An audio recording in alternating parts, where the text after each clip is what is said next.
Haleluya, bertemu lagi dalam program Yesus Kuatku.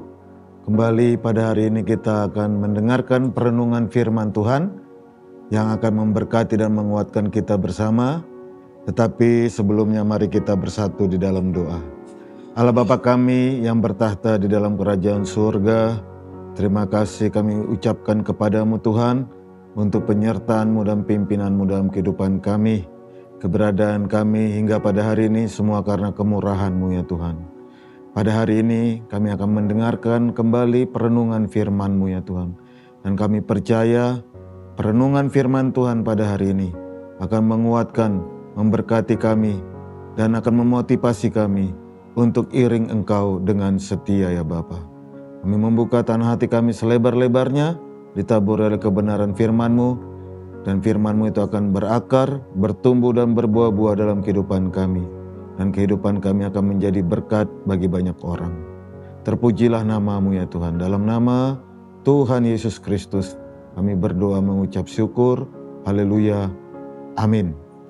Bapak Ibu Saudara-saudaraku sekalian, perenungan firman Tuhan pada hari ini berjudul Bukan Yatim Piatu. Saya ulangi, perenungan firman Tuhan pada hari ini bukan yatim piatu dengan ayat pokok dari Yohanes 14 ayat yang ke-18. Aku tidak akan meninggalkan kamu sebagai yatim piatu. Aku datang kembali kepadamu. Bapak Ibu Saudara-saudaraku sekalian, firman ini menegaskan bahwa Tuhan Yesus tidak akan pernah meninggalkan kita sebagai anak-anaknya, sebagai umat ketebusannya.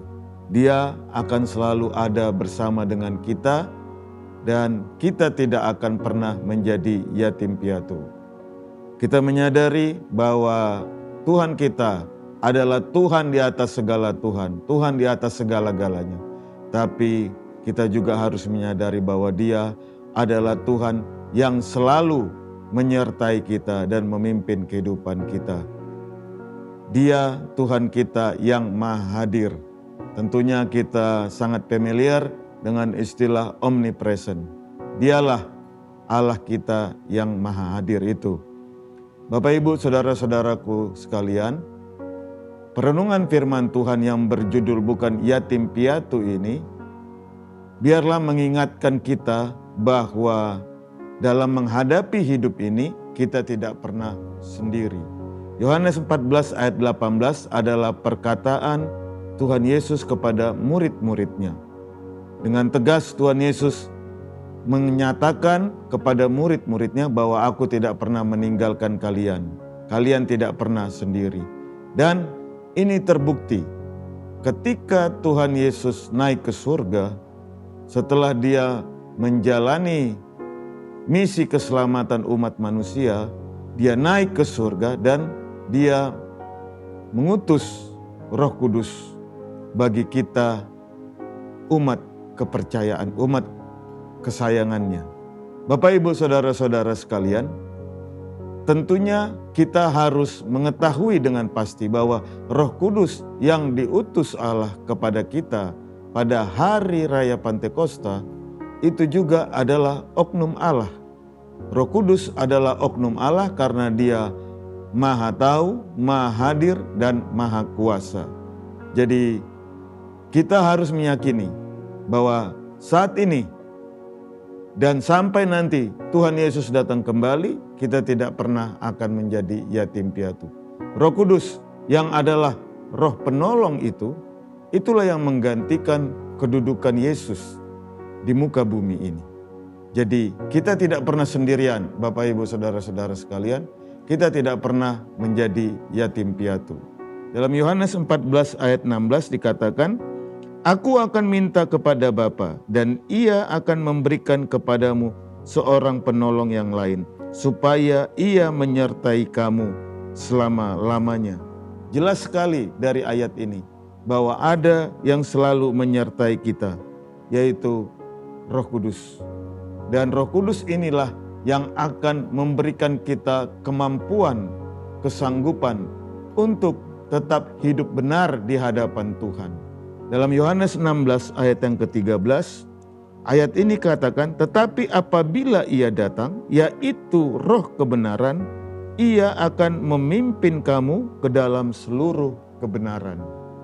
Jadi Tuhan Yesus ketika dia ada di muka bumi ini, dia banyak mengajar, dia banyak menyampaikan firman Tuhan, supaya orang-orang bertobat dan mengikuti dia, mengikuti jalan kebenaran itu. Ketika Tuhan Yesus naik ke surga, siapakah yang menggantikan ini? Itulah peranan Roh Kudus.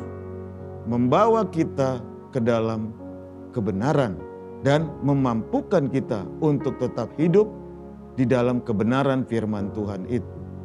Dan Roh Kudus juga, Bapak, Ibu, Saudara-saudaraku sekalian, berguna untuk mengajar dan mengingatkan kita untuk tetap hidup sepadan dan sesuai dengan kebenaran firman Tuhan. Kita tidak pernah berjuang sendiri, ada Roh Kudus yang memampukan kita untuk kita tetap hidup di dalam kebenaran firman Tuhan, untuk kita mematikan kedagingan kita, hidup selaras dengan firman-Nya, dan nanti kita akan bersama-sama dengan Dia dalam kerajaan-Nya. Dalam Yohanes 14 ayat 26, ayat ini dengan tegas menyatakan ada dua fungsi daripada Roh Kudus, yaitu mengajar dan mengingatkan kita. Tuhan Yesus juga mengakukan hal ini pada saat dia ada di muka bumi. Ya, pada saat masa pelayanannya selama 3,5 tahun, Tuhan Yesus melakukan fungsi pengajaran dan juga mengingatkan manusia yang ada pada saat itu untuk hidup di dalam kebenaran firman Tuhan. Dan ini pun dilakukan oleh Roh Kudus. Dan Roh Kudus juga dalam Roma 8 ayat 26, ayat ini menyatakan Roh Kudus akan membantu kita, terutama dalam hal berdoa. Tentunya kita ingat pada saat Tuhan Yesus ada di muka bumi ini, ada pengajaran yang luar biasa, yaitu khotbah di bukit, di mana salah satunya adalah mengenai doa. Tuhan Yesus mengajarkan doa Bapa kami. Dan Roh Kudus pun akan mengajar kita, membantu kita dalam kita berdoa. Jadi jelas sekali, ya, Yesus Kristus itu adalah oknum Allah dan Roh Kudus itu adalah oknum Allah. Dan dialah yang menggantikan peranan Tuhan Yesus ketika dia naik ke surga, dan kita tidak pernah sendiri. Jadi bersyukurlah kita, Bapak, Ibu, Saudara-saudara sekalian, kita tidak pernah menjadi yatim piatu. Ada Allah yang selalu menyertai kita. Ada Roh Kudus yang selalu menguatkan kita. Terpujilah nama Tuhan. Demikian kebenaran firman Tuhan yang bisa disampaikan pada hari ini. Tuhan Yesus memberkati kita semua dan tetaplah iring Dia dengan setia. Mari kita bersatu dalam doa. Allah Bapa kami yang bertahta di kerajaan surga, terima kasih Tuhan untuk kebenaran firman-Mu yang sudah kami dengar pada hari ini. Kami bersyukur Tuhan, kami tidak pernah menjadi yatim piatu.